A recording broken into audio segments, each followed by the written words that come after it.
Hello, Paul is the best for UK here, and welcome to today's Game of Day video. Now today's game is none less than Fantastic World Dizzy, or Dizzy 3 as it's sometimes known.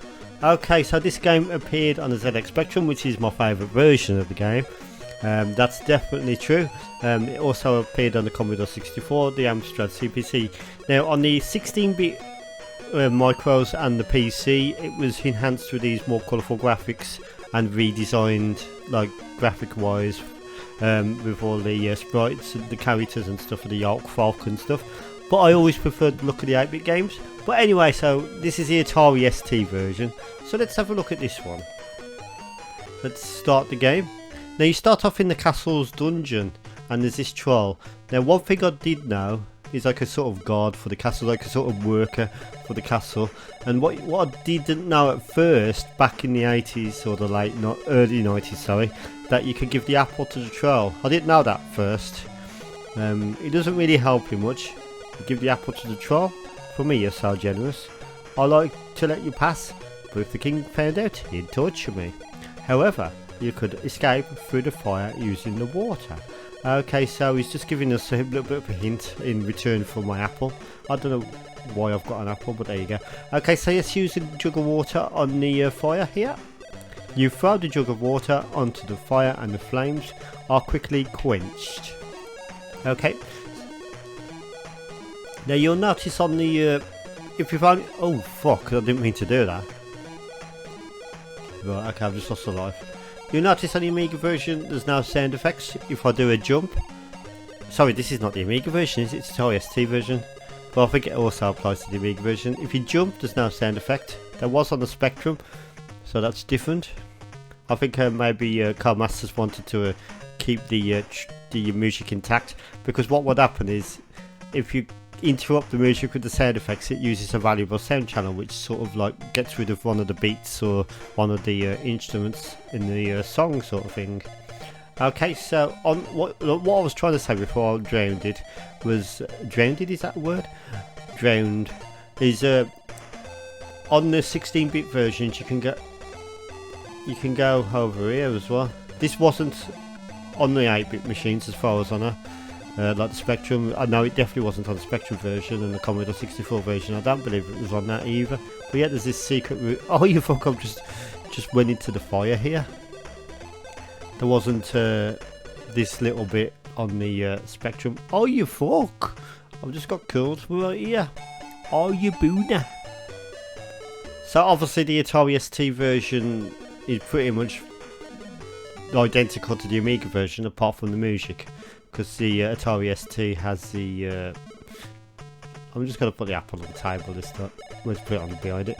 Obviously the Atari ST version has a AY-star sound chip, where the Amiga had the bad boy that was the Paula chip. So the Atari ST games are always going to sound more like 8-bit micros than the Amiga did.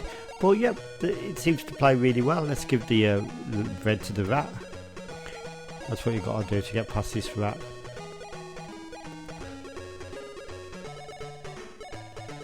Okay, so there we go, there's a rat.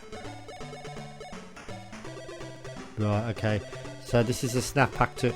Oh, I could have some whiskey, look. Bottle of whiskey. Now when you have the bottle of whiskey, Dizzy starts to do erratic movements. Now, interestingly, on the Atari ST version, I'm not sure about the Amiga, I can't remember. If you look at the picture, it doesn't show you the picture, it just shows you that text.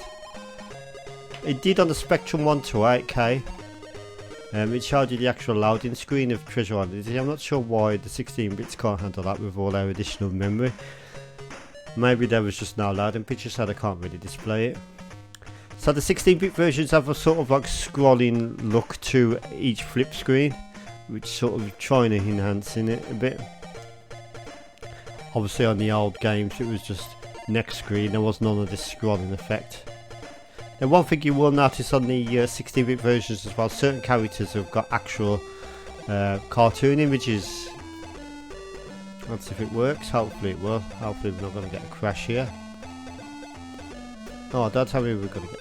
Yeah, look, you can see you wouldn't have got this on the 8-bit versions, you would have just got the text as normal, but yeah, on the 16-bit versions you sometimes got these cartoon screens, full screens. So basically on this you've got to collect all the coins. 30 coins on this game is to buy you and your girlfriend Daisy's dream home. Right, okay. Let's go up here.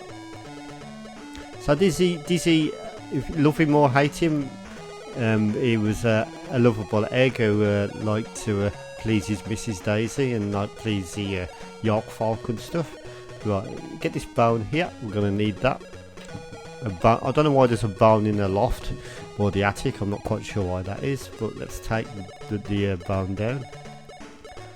Now one thing about Dizzy games, you will go so far, then you will always return.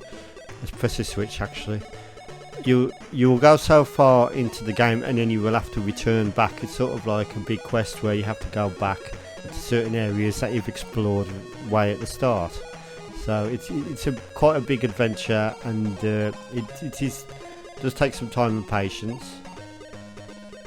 So let's put the bone here. Oh, wasn't it? Oh no! Oh, you fuck! I didn't get away in time, but that's what you got to do. You got to put the bone down there. Yeah, and you should keep him happy. That bone should keep him busy. And now he will lie down eating his bone, and he can progress on through the quest. So yeah, Dizzy 3, the Spectrum 1 to 8K version. Oh you fuck! Dizzy 3, the Spectrum 1 to 8K version was my favourite Dizzy game, probably my favourite 8-bit game of all time actually. I just love it, it's just got some nostalgic memories to me. Now as for the 16-bit more enhanced versions, I wasn't so keen on. They were alright, they were good in their own right, but I was always a big fan of the ZX Spectrum original. Well, it was actually released on the Amstrad, wasn't it, originally? But yeah, okay, so... Okay, you can have high scores on this version of the game, that's weird. Okay, so yeah, that's Fantastic World Dizzy on the Atari ST. Now, as a little bit of a bonus, what I'm going to do, I'm going to release it about 5:30 tonight, is I'm going to mix up this version of the game with the ZX Spectrum music. No commentary, just see what it's like. Anyway, so that's Dizzy 3, Fantastic World Dizzy. Keep an eye out on my YouTube channel at 5:30 tonight, 7th of June, and I'm going to give this one 8 out of 10. Not quite as nostalgic to me as the original 8-bit versions, but still it's still the same game, and it's got a few additional features. So I'd like to thank you for watching.